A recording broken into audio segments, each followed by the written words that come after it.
streets with Salty Farm Ministries. Back again with the group from Fairfield Christian Church, but now we got the ladies this time. So they're going to share just a little bit about their experience that they've had this week going out into the streets with Salty Farm Ministries and just the impact that it's had on them and the impact that they've had on others. Well, my name is Eleni, and I'm a high school senior. And the expectation that I had was really just to help serve and break like the stigma that we have on homeless. Because if I'm being honest, I was a bit scared coming here because I didn't really know exactly what to expect or how the people would be. But they have been awesome, and they are such amazing people. And I couldn't be happier with how it turned out. Awesome. Hello. My name is Caroline. I'm also a high school senior. I didn't really have any expectations coming down because, why think, just do. Mm-hmm. And I lost my train of thought. I'm so sorry. Anyway, come back to me. Okay. My name is Marion Blessing. I'm also a high school senior. I didn't really have too many expectations coming down here. I just thought it'd be a really fun idea. And honestly, I didn't really exactly know what we were going to be doing coming down here. We didn't really get a lot of information. I knew we would be helping homeless people, or our friends, but I really had no idea what was going to happen. Okay. I'm Carly. I am also a senior. And whenever I came down here, I didn't think that they would be really talkative that much. Mm-hmm. I didn't think that they would be willing to share that many stories with us. But whenever we got to talking with people, they just lit up with joy, and they were so excited to talk to us. Mm-hmm. And it was probably one of the most excitement that I've seen from people who are willing to talk. And it was just so great to see. Mm-hmm. I'm Macy. I'm also a senior. I didn't really have many expectations coming down here, but whatever thoughts I had, this has exceeded all of them. It has been such an incredible experience, and talking with people has been my favorite thing ever. Like Carly said, I did not expect them to be that talkative, but they have incredible stories that it's just been amazing to hear. Okay. So you want to finish, Caroline? It's me again. Hi. The one thing that I really was thinking about, and I was like, oh my gosh, how am I going to do this, was actually talking to people, because I don't enjoy that. But the thing to do, follow her around, because she'll start and I can just jump in whenever, and I can say whatever, and they won't care because they're paying attention to her and not me. And we have, that's talking to people is hard, especially in the way society is these days. Everything's through a screen or through a keyboard versus actual communication, face-to-face communication. And so even some of our adults really struggle with knowing how to talk to people or starting a conversation and things like that. And that's always my recommendation, is find somebody that is really good at it and is really natural at it, and just jump in with them, because then you can the pressure's off, but then you can become part of really easily, and then it just kind of flows from there. So that's really cool. And about that, it was really amazing, talking to all these people, because, normally I don't really talk that much at my high school. I kind of just mind my business. But coming out here and, not knowing anybody was, a fresh slate. Yeah. And I was, everywhere, everything all at once. Because I met so many amazing people, and it was really hard to hear with kind of everything going on. Yeah. But despite that, it was still really awesome. And I even met a guy named Wally from Scandinavia, I think.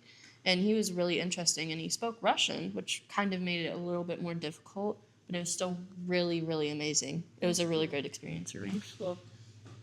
So, you guys had talked about, you didn't think they would be very talkative, or what did you kind of have in your mind that they would be like coming down? And be honest, because these are real thoughts of most people probably. I genuinely just thought they were going to be shy and just be not standoffish, but hey, I didn't expect them to be so willing to answer our questions or talk to us. Not that they're mean people, but I thought they'd be shy, because that's just how we are. We're shy people.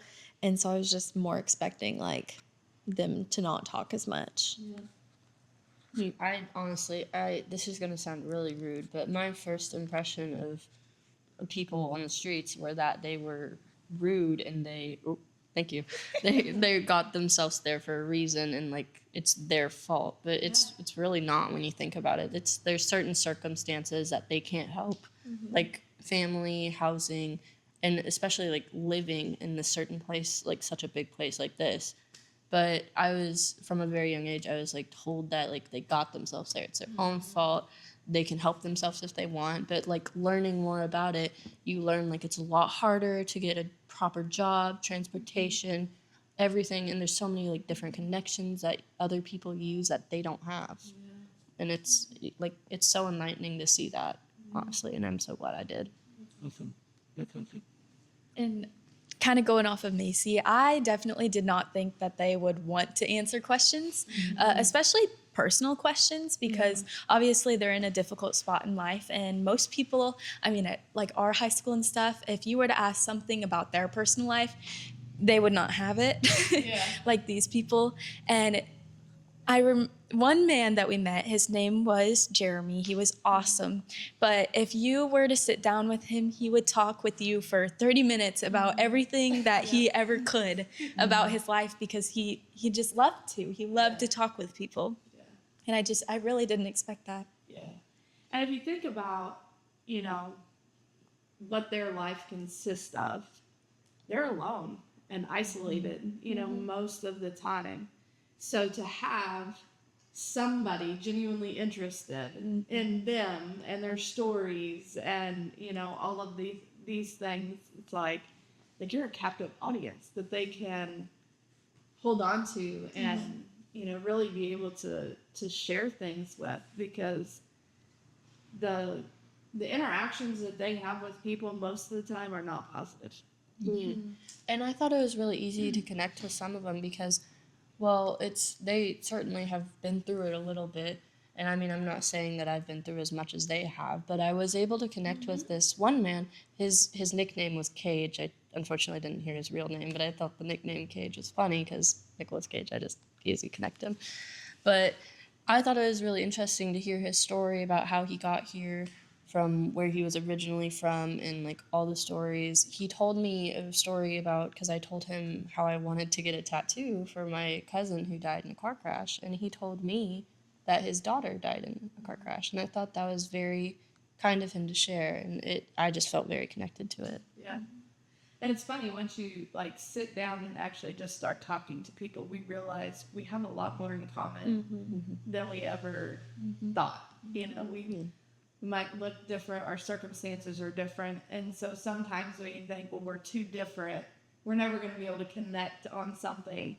But I don't think I've had a single interaction with somebody that I couldn't connect with them in some way. A past experience or a life or a dream or a hope or a thought, you know, any of that. And so I'm glad you guys got to really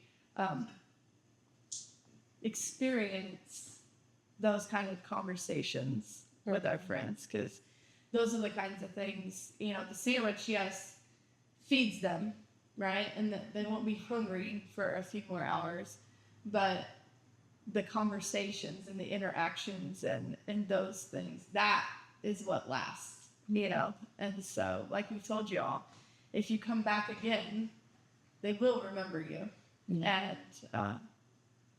they'll want to, you know, see you again, because they do enjoy, you know, having y'all down here. Every night that like we've served, everyone's like, are you guys gonna be back whatever night? And I'm like, I actually don't know our schedule. And they're like, I hope to see you guys again because you guys are incredible. And it makes my heart so happy that they just like enjoy seeing us that much. I've had like 3 different people like, you better be there. Yes. It was really amazing because we got to make so many new friends and just like meet people. And I, like Caroline said, thanks, I am really a chatterbox, and I loved talking to everybody, and I would drag them. I'd be like, hey, let's go talk to them. I would drag them to go talk to people with me. Marin got to be known as the donut pusher one night because she would just come up with a box of donuts and she'd be like, "You want a donut?" And they were like, "I don't know." And she was like, "You need a donut." So she would make sure that they got their donuts, which I was like, you know what? Yes, they do. Yes, they do. Yes, they do. It's a good donut. Yes. They were just so delicious. They were. Shout out Thomas Donuts. Thank you for providing our donuts every serve night. So is there any experience that you've got to have this week that you think going back you're really gonna hang on to or keep with you for a while? So he wasn't there, but we heard about it. Macy and I heard about him from Dawn, or was that the one? Yes. But he would get his disability money, the man, and he would go and he would live it in a fancy hotel for a week. And the things that he said, he was like, he got hot meals every day. He had hot running water every day, and he got to do his laundry by himself. And I was like, those are just things that we take for granted, especially laundry, because we are always like, oh my gosh, it's such a chore to do laundry. But these people, they take it and they're like grateful because they don't get to do their laundry. So whenever they do, they're like, I get to do my laundry. And I feel like we need to just take life more grateful in that way, because we always overlook small tasks like that they don't get to have. And with that, Dawn had said that he has been like offered apartments at that church and other places, and he enjoys what he does. He will take that week and he takes the rest of the month, lives in his tent, and he loves it. And he's very like organized with his space. Everything has its spot, he said. And some people like don't want out. Some people truly enjoy that. And I think that's something you don't see a lot. Like some people truly, I'm sure they wish things were different, but they genuinely enjoy their lives as best as they can. Yeah, I think that's one thing. Like, you find a certain amount of, not that it is what it is, but this like, I'm gonna choose to be content even in circumstances that I don't want right now. Because a lot of them, in our experience, and I'm not saying that this gentleman is like this, but most of them don't want to be homeless. But like the thought of all of the requirements that society has in order to have, it's very, very expensive to get a housing here. And so, to keep up with that is very demanding. And then when you think about the layers of trauma or the mental health or these other things that are kind of compounding in their circumstances, it makes it really difficult to see anything else as possible. And so they just kind of do choose to be content with what they have. But I do admire that, because finding contentment in these circumstances that speaks a lot about a person. But that's one of our hopes with the tiny home community, is that it's not this high demanding thing that they have to live up to, quote unquote, normal society standards.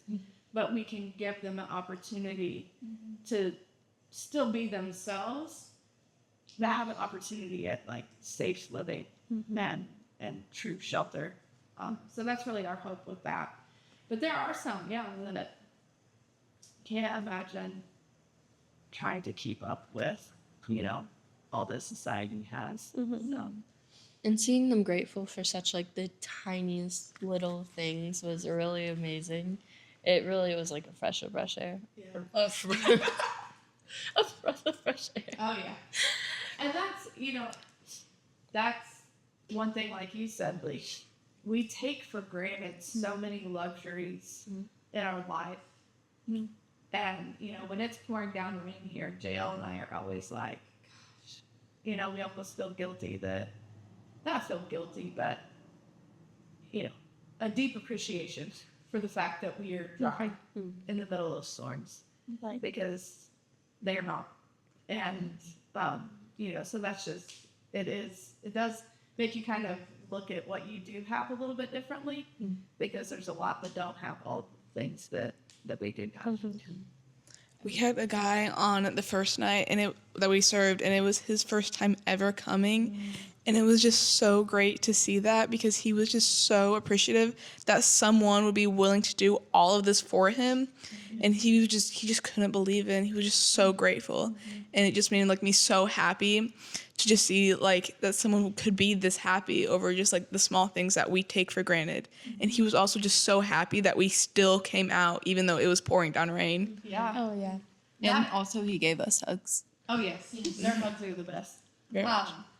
That's one thing, we don't not go out just because it's raining, because they live in that, and that is the one thing that just is such a big testimony of our love for them, but ultimately of Jesus' love for them. Like, is that we're still going to show up even when everybody else would typically say, nah, we're not coming out today.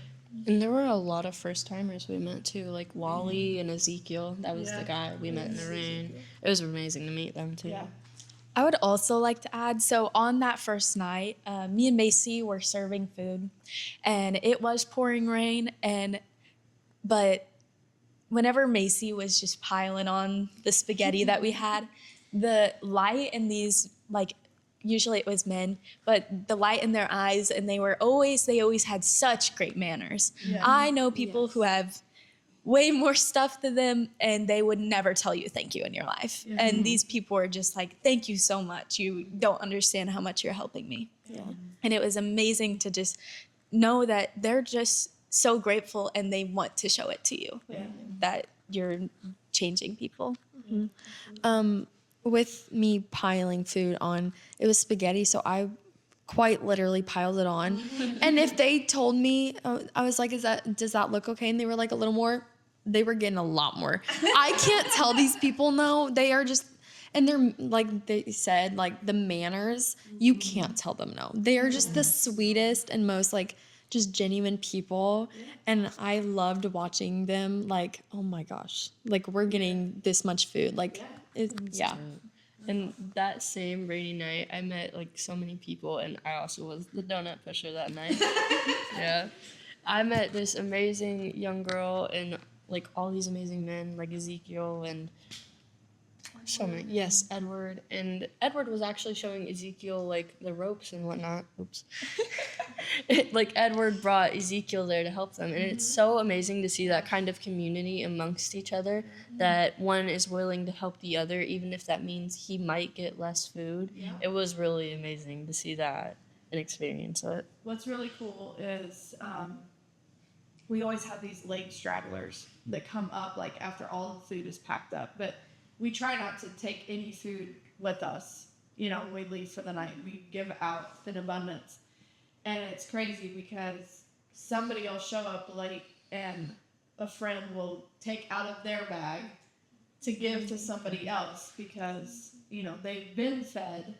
And even though that's my meal for later, I'm going to give it to you because I know you're hungry now. And they really have formed, they are such a great community. Yeah, and it's so beautiful to see that these days, because with so much hate and discourage in the world, it's so great to see that even in like the little corners where the darkest times are that's still like there. Yeah. It's amazing to see. Yeah. Absolutely. So speaking of community, I did see someone show up kind of late. His name, do you remember Santonio? Yes. So we heard a bit of his story, and we heard that he is newly homeless, and he did not have a place to go that night. And I really hope that he found someone to go with. I know Ezekiel and Edward were still around, and I really hope that they took him in and showed him somewhere at least, because he was so stressed. Yeah. You could just tell. And that's usually our recommendation is we know the friends that are welcoming like that and can show people around. And so we try to pair them up. That like, if you want to know all the resources and everywhere to go, this is who you need to talk to. There's always a few of those that are really like they take them under their wing. And And I love that. I love But that. I will share with you guys, we have interviews with a transitional housing tomorrow during the shower trailer for San Antonio to try to get them into somewhere and get them on the street. That's So you guys might get to amazing. see somebody on the streets, freshly new, and get off the streets. That would That's be awesome So- because I actually got to see like it was really nice to see JL come up to San Antonio and talk to him because you could tell he was very worried, but then JL was just quick to be like, we'll do whatever we can. You know, I think that was very special to see. Yeah, so that's, when you speak of community, that's one thing. Community is so important for our ministry because we know what God gave us to do and we know our lane and we stay in our lane, but we build relationships with other people that are doing these other things. Because if we try to do all the things, like we're not going to do any of it very well. So we try to do what we do well and then connect with other people that are doing what they do well. And so we have built a lot of relationships with community resource partners to be able to reach out. And, like I messaged a lady that night, Monday night, and I was like, hey, I've got 2 guys that are this, and this. They're needing transitional housing, yada, yada, yada. And we know kind of what's good fits for people based on what their needs are and their circumstances are. So, yeah, we'll see. Hopefully they're there Thursday. They can do their interviews. We'll be praying, right? Yes. And I just have to say, one of the best things I saw so far this entire week was Pepper. Oh, yeah. Yeah. The dogs. Ron's dog. Yes. Or Roy. I guess so. Roy? Yes, Roy. Thank you. I'm so sorry. But she was so amazing. I loved her so much. And she was just a little bundle of joy. Oh, yes. We used to have a bunch of dogs. So, actually, so much so that we had a vet coming down to do vaccines and pet care and all that. But all of our friends have, recently lost all of their dogs. And it's heartbreaking because that's That their is- best friend. Yeah. And it's heartbreaking to see because sometimes that's the only person they have, even if it's not a person. Yeah. And- Yep. And you can tell how much they care about their animals because he would bring his dog in to shower her so she would be clean and she would still be healthy because he wanted to make sure that she was okay. Yeah. Our shower house has been pet bathhouses. There's another friend. He has a dog, big girl, and she does not leave his side. And most places, that's what's unfortunate, is a lot of places don't allow pets, for anything. And we're like, no. So the doggies go in, and sometimes they get showers too. Yeah. Because they need to be taken care of. Well, awesome. Any other experiences that you would really love to share with others that might be thinking about going out in the streets or coming down on a mission trip, or anything like that? Anything you'd say to anybody that's considering going out in the streets? Do you want to? I would just wanted to say that it was really it changed my perspective on a lot of things.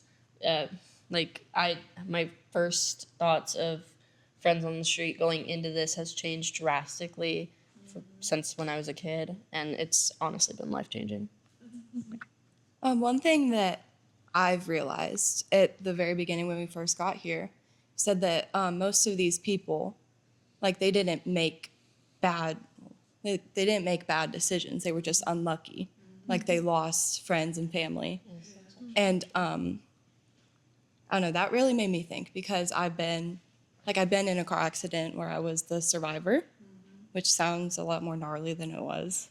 But I don't know, it just kind of hit me that if I had been someone else, that could be, my experience. And I'm so grateful that it wasn't. Sorry. I'm so much more grateful now than I was at the beginning. It will change your perspective. Yeah, for sure. And that, that's, if we all just take a minute to give somebody the opportunity to share their story, we learn so much. But too often we just assume things and put judgments on people. And it's things like that that are completely out of our control, that to any of us, it could happen to any of us. And people think, oh, it's just to those people, and we're all those people that it could happen to so quickly. And yesterday, actually, I was really upset, and I started flat out crying during the flat out bawling during the message that Carolyn gave, and it was amazing. It was amazing, and it was partly because I missed my family so much, and I can't imagine being in their shoes and like not even having their family to be with. I haven't been with my family for 3 days. I was flat out bawling, huffing and puffing, and I just can't imagine how strong they have to be to go through that every single day and have nobody. Yeah, I think it was yesterday. I got to talk to a woman named Stacy, and she actually said that you had gave her a way to get in contact with her sister, and the joy on her face, oh my gosh. And the way she was talking about it, she knew that her sister was going to be willing to help, and she was just so excited, and that really just made my whole day. Yeah. Yeah, outside of, some might call it stalking or, unhealthy, but we do whatever we can to find people's family and connections and try to get them connected, because it is so important. And it's amazing hearing about these stories about how people have recovered from such hard to get over things and got back to living again. Yeah. Especially living through God. That's even more amazing. And what's crazy is sometimes it's just the single thing that gets them in. And sometimes it's just a single act from somebody that just irrationally shows up and cares for somebody that gets them out of the circumstance. Did you want to say something? Me? Oh no, I didn't have anything else to say. No. Yeah, it's amazing seeing how much a little bit of care can go when you think oh, it doesn't matter that I didn't say hi to them. It can really go a long way. It really can. A little bit off topic, but I would also love to add that these people are hilarious. Oh, yeah. There were some where we would come back at the end of the day and we would always do what was an experience that you want to share from today. And some of these people, there was one man, his name was Peyton, I believe. Is that right? Oh, yeah. So Peyton is one of the funniest people I've ever met. And then I also remember Edward. Macy was leaning up on her dad like this on a parking block. And she was wiggling around trying not to fall. And she told her dad, stop moving. And he says, well, maybe you should just stand still. And what was it? I said, can you Exactly. sit still? And he said, actually, it's stand still. It was hilarious. Edward. Okay. It was hilarious. No, they are such bundles of joy. Yeah. Cool. And hearing Peyton's stories, he told us that he got stuck in a tornado. And I don't know, I didn't really see it too well, but he had a scar on his nose that he said a piece of wood flew by and scratched him with it. I thought that was an amazing story. Whether it was true or not, it was amazing, and it kept me entertained for a good 30 minutes. That's awesome. But he also, I would like to say, Peyton was very grateful. And he literally was like, I don't know who made the spaghetti, but it is to die for. And I was like, you know what? That really, I know that made the cook's days, because we worked hard on it, and we were so excited to go out, and knowing that they were that appreciative was so amazing. We slaved cooking over meat. And then, that's one thing, they know the love that goes into something like that, and they don't take that for granted. It's not just showing up with, we try not to show up with just pizza boxes or, things like that. We really want them to feel love through a meal. And so giving that home cooked item really helps to just communicate that. So yes, thank you for all of the cooks in the house. Amateur cooks. Any last things that you guys would like to share with the world or our 47 listeners? I don't know. Really, just don't be afraid of them. Don't be afraid to go and have just a little chat with someone you see, because you really never know what they're going through, and sometimes that might be the only conversation they've had all month. Yeah. And you doing that might just change their life. You never know. Use discretion. Yes, but yes, do use discretion. Also, it's so easy to misunderstand people when you're not like in their shoes and you don't know what it's like, especially like when you're on such a high horse, I guess. Like you're all the way up here, they're down there, and you're like, oh, they're never as good as me. I'm way better. It's really easy to get into misunderstandings like that. And you were like asked for advice for them. If you guys are going out to serve these people, have an open mind. Don't have like set expectations, because I think anything could happen, and there are completely different groups of people, and one night is going to be completely different than the other night, and every night will be such an amazing experience. But just keep an open mind with that, and yeah. Good. Well, thank you, ladies, for taking a week and coming down to Panama City Beach and coming out and Thank you for It's really been our pleasure. working like crazy and doing a lot of things. So serving in the streets and a lot of behind the scenes stuff too. So y'all are awesome. Thank you. And you are changing lives. So thank you. And thank you all for watching. And we will see you guys next time. We'll have more mission groups, actually. So this is like a month of mission groups for Salty Farm Ministries.